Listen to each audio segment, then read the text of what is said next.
This is a dexterity exercise for the left hand. I usually show it to beginning students, but it's good to use as a warm-up no matter how long you've been playing. It's going to use all 4 fingers on your left hand, and they go by number, 1, 2, 3, and 4. Basically, you're going to go through 4 frets per string, all the way down and up the strings. A few things to point out for it are to play on your fingertips, not the flat parts of your finger, and to always keep your fingers down as you're playing. A lot of people will tend to do this at first, raise their fingers as they go, and you don't want to do that. You want to keep them down. Other than that, you want to keep your fingers as close to the strings as possible without actually touching the strings.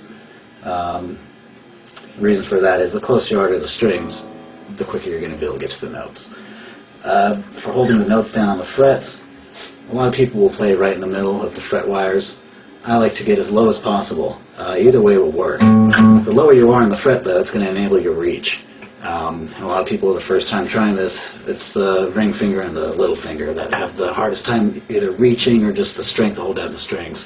And that's going to work out everything. I'll play through the exercise once quickly.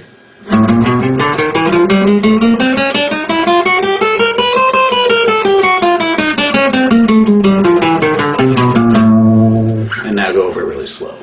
I'm going to go 1 finger at a time and keep them down as I'm going. You should really take your time with this exercise too. You don't want to do it faster than you're able to do it. Playing it slow, in all actuality, takes more strength out of your fingers because you're going to have to hold them down long enough to keep the sustain. So it's a very effective exercise no matter what tempo you're going. And to do it slowly, when you start out, something around this pace is good, but whatever is comfortable for you.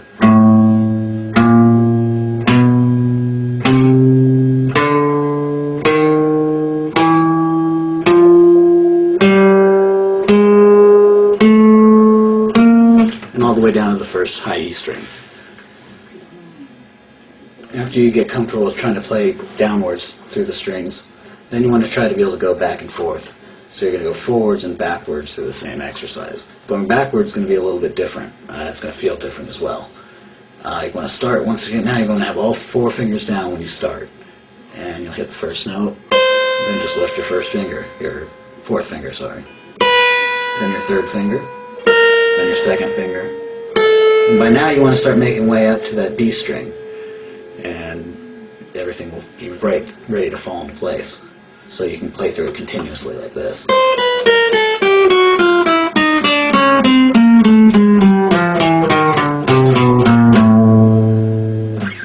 And from there you want to get used to, you want to practice it equal amounts, forwards and backwards. So I usually, as a warm-up, before I'm going to sit down and play for a while, I usually sit and go through this forwards and backwards maybe 3 times or so.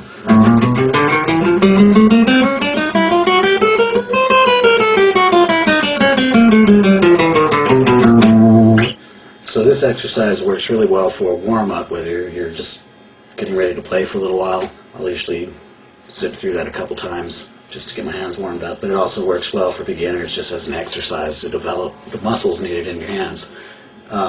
When people first start playing guitar, it takes on the average of about 2 weeks 10 days to 2 weeks for the muscles in the left hand to really develop and get used to playing through the strings normally. Obviously, when you're first starting out this exercise, it's going to take you a little bit longer to get through it a couple times. That's important, though. You just don't rush through it. If you start, you want to be able to catch mistakes you're making. For example, say I start raising fingers as I go along. So I'm going to go through it really slow and watch for that when that happens. And then my finger's coming up. So I'll just freeze right there, and just, if I have to use my other hand, whatever, I'll get that finger back where it belongs, and just keep concentrating on how I'm going to make my next move. At first it's going to seem really awkward, but I'll find a place and how it works, and if it still is really uncomfortable, I'll concentrate on where my thumb is. I like to keep it right on the middle of the neck, generally behind my middle finger.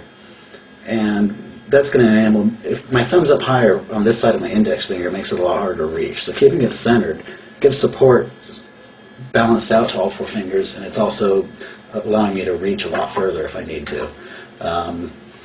From that point, I'll be able to kind of use my thumb along with my fingers, so it's less work on my fingers.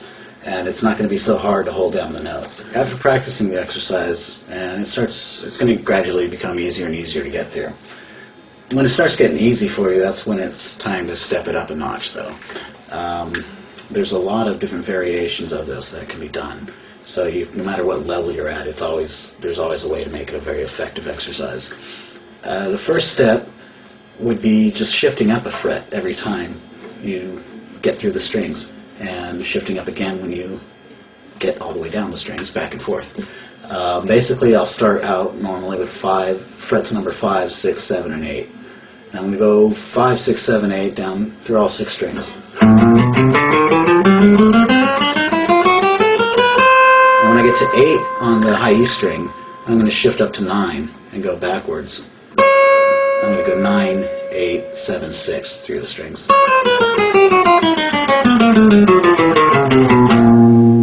And I get to 6 on the low E string. I'm going to slide up to the 7th fret on the low E string and go back through it. So a little faster, it's going to sound like this.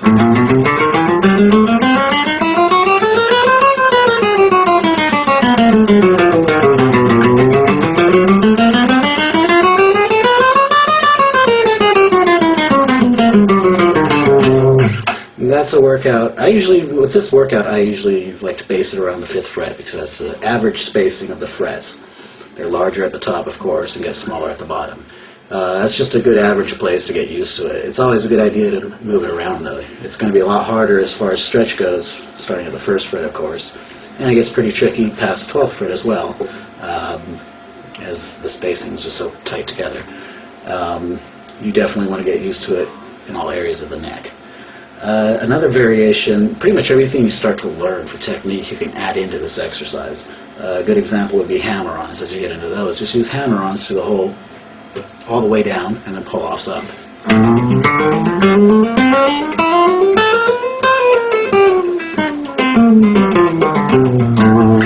You can alternate fingers, so instead of 1, 2, 3, 4, it'll go 1, 3, 2, 4.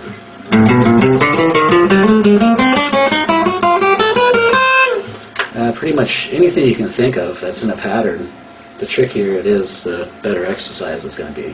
It's just a matter of you want to be comfortable with the level you're practicing at. You do want to push yourself, but trying to jump too far ahead of yourself, it really leads to really bad technique and sloppy playing.